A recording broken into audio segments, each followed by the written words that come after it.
नमस्कार दोस्तों, growth capital channel में आपका स्वागत है। दोस्तों, बात करते हैं अमेरिका की। पिछले कई ट्रेडिंग सेशन से जब भारत का बाजार रेंज बाउंड है, अमेरिका का मार्केट लाइफ हाई पे लाइफ हाई बना रहा है और इस समय वो लाइफ हाई पे ट्रेड भी कर रहा है।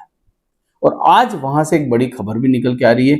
क्या इसका असर कल भारतीय बाजारों में देखने को मिलेगा? क्या हमारे मार्केट को बूस्ट मिलेगा? दोस्तों, आज निफ्टी जहां पर क्लोज हुआ है, दोस्तों कई दिनों से हम कोशिश कर रहे थे कि निफ्टी जो है 25,000 की क्लोजिंग कर दे। आज क्लोजिंग जरूर 25,000 पे हुई है, मगर खतरे के निशान के बिल्कुल नजदीक हुई है। साथ ही साथ FIS का डेटा जो है वो खराब आया है दोस्तों। तो इन सब चीजों को हम डिस्कस करने वाले हैं इस वीडियो के अंदर। वीडियो अच्छा लगे तो इसे लाइक, शेयर, सब्सक्राइब करना आपकी जिम्मेदारी है। और टेलीग्राम का लिंक डिस्क्रिप्शन बॉक्स में है, तो वहां जाकर आप जुड़ सकते हैं ताकि खबरें आपके पास सही समय पर पहुंच सके। स्टॉक मार्केट में सबसे इंपॉर्टेंट चीज होती है दोस्तों न्यूज। अगर न्यूज आपके पास सही समय पर पहुंच गई तो शायद आप बेटर डिसीजन ले सकते हैं। तो आप जुड़ सकते हैं टेलीग्राम से डिस्क्रिप्शन बॉक्स में जाके। तो शुरुआत करता हूं मैं यहाँ पर। सबसे पहले निफ्टी के साथ आज की शुरुआत होगी। आज हम 25,000 के ऊपर क्लोज होने में कामयाब हुए, मगर 25,005। जी हाँ, अभी भी मेरा जो बार बार आपसे डिस्कशन था, ये जो पैटर्न के बारे में हम बात कर रहे थे, इससे हम थोड़े दूर है। हमारा जो एक्चुअल जो पोजीशन है वो 25,200 के आसपास है। वहां पर जब निफ्टी क्लोज करेगा फिर अग्नि परीक्षा स्टार्ट होगी डब्ल्यू पैटर्न बनने की। मगर इस समय अगर हम बात करें यूनाइटेड स्टेट, जी हाँ अमेरिका की बात करें, अगर मैं अमेरिका की बात करूं तो वहां भयंकर तेजी है डाउ के अंदर। और डाउ इस समय 550 पॉइंट ऊपर ट्रेड कर रहा है दोस्तों। मतलब छोटा मोटा नहीं, करीब करीब 550 पॉइंट ऊपर ट्रेड डाउ इस समय कर रहा है। उसकी वजह क्या है? डाउ के तेज होने की वजह क्या है? अगर डाउ इस समय तेज है तो क्या भारतीय बाजारों को कल बड़ा बाउंस मिल सकता है? नेस्डेक करीब करीब आप देख रहे होंगे 144 पॉइंट जो है ऊपर है, और वहीं S&P 500 50 पॉइंट और स्मॉल कैप इंडेक्स 1.25% यानी कि 31 पॉइंट। बहुत ही जबरदस्त तेजी अमेरिका में बनी हुई है। अब इसके पीछे का कारण क्या है? फिर मैं भारतीय बाजारों की भी बात करूंगा। पहले कारण के ऊपर आ जाते हैं। CPI डेटा आया है दोस्तों, वाई ऑन वाई बहुत ही जबरदस्त तरीके से CPI इन्फ्लेशन डेटा आया है। और इस डेटा को अगर आप देखेंगे तो आपको समझ में आएगा कि हाँ, अब रेट कट की संभावनाएं बढ़ चुकी है। देखिए, प्रीवियस कितना था? 2.7। फोरकास्ट कितना किया गया था दोस्तों? फोरकास्ट जो किया गया था वो किया गया था 2.9%, और एक्चुअल डेटा क्या आया है? 2.9%। मतलब inflation, consumer price index control में है। और अब पावेल साहब को रेट कट करने में ज्यादा प्रॉब्लम नहीं होगी। देखिए, कई दिनों से ऐसा नहीं है कि अब टैरिफ लगने के बाद भी कोई खास इन्फ्लेशन में बढ़ोतरी नहीं हो रही है, महंगाई ज्यादा नहीं बढ़ रही है दोस्तों। हालांकि पिछले कई क्वार्टर से आप देखेंगे महीनों से थोड़ी सी ऊपर है, मगर इतना तो मान के ही चल रहा था ना फेड कि इतनी तो महंगाई आ सकती है। CPI इन्फ्लेशन डेटा इतना तो आ सकता है, और इसी वजह से आपको यहां पर इस समय डाउ के अंदर बड़ी तेजी देखने को मिल रही है। और डाउ देखिए, जैसा मैंने आपसे कहा, लाइफ हाई पे ट्रेड कर रहा है।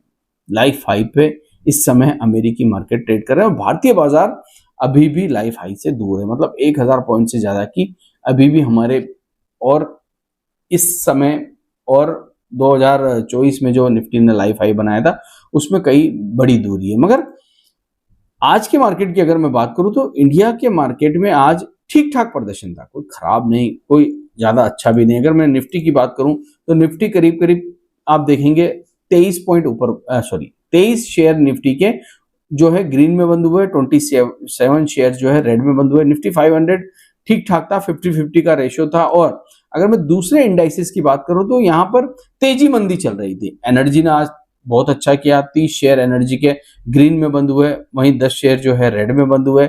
और FMCG ठीक कर रहा था, एनर्जी ठीक कर रहा था, ऑटो थोड़ी सी पिटाई हो रही थी, और सबसे ज्यादा IT में आज धुआंधार पिटाई चल रही थी। बाकी सब तो ठीक था दोस्तों, बाकी सब तो ठीक था।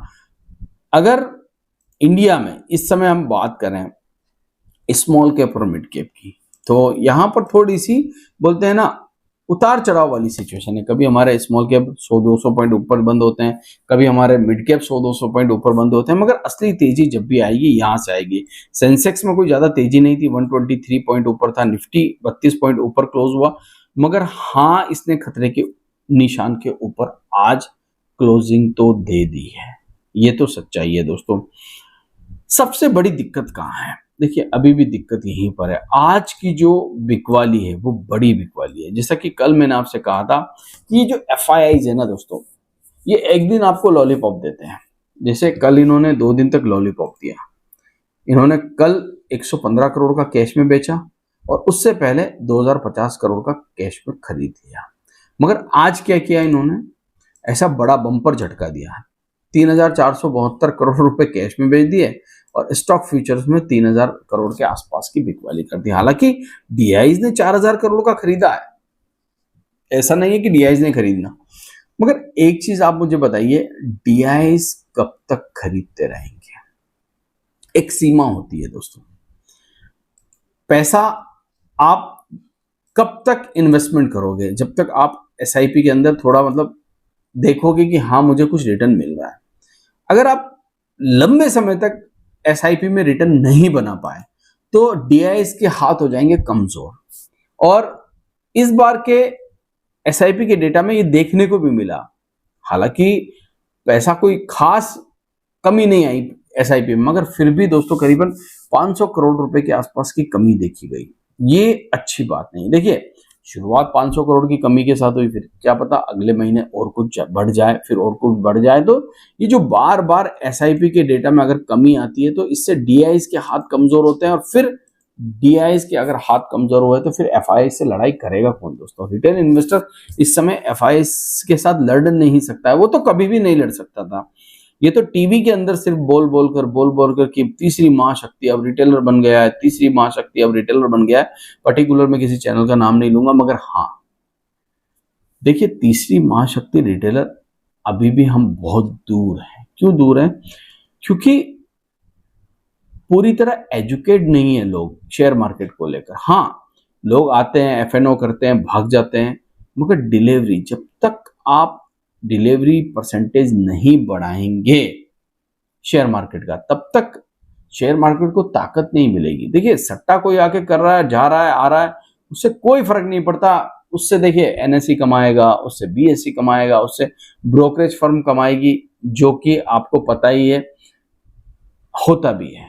मगर ग्रोथ कहां से मिलेगी शेयर मार्केट को? ग्रोथ मिलेगी जब आप लोग डिलीवरी में शेयर्स को खरीदेंगे। पर्टिकुलर मैं किसी भी शेयर में कोई बाय सेल रिकमेंडेशन यहां नहीं दे रहा हूं, मगर आप लोगों को जब तक इंडिया में शेयर मार्केट को लेकर एजुकेशन पूरी तरह नहीं होगी तब तक ये चीजें ऐसे ही चलेगी। तो अभी एफआईआईज बेच रहे हैं, डीआईज खरीद रहे हैं, कब तक खरीदेंगे? मैंने पहले भी आपसे कहा, एफआईआईज का बेचना अगर बंद हो जाए, जैसे कि रिसेंटली हमने देखा 2 दिनों तक कम बेचा तो मार्केट एकदम ऊपर गया दोस्तों, कोई दो राय की बात नहीं। आप देखिए 2 दिनों में थोड़ा सा मार्केट ऊपर गया।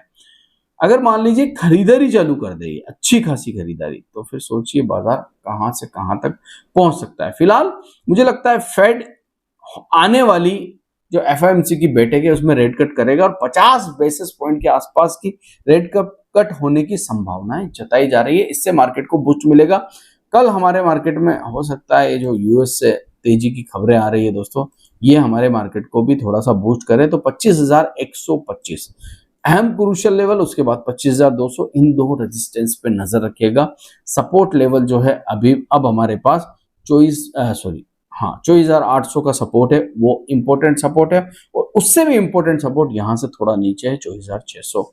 आशा करता हूं ये वीडियो आपको अच्छा लगा होगा। अगर अच्छा लगा है तो इसे लाइक, शेयर, सब्सक्राइब करना आपकी जिम्मेदारी है दोस्तों। Thank you.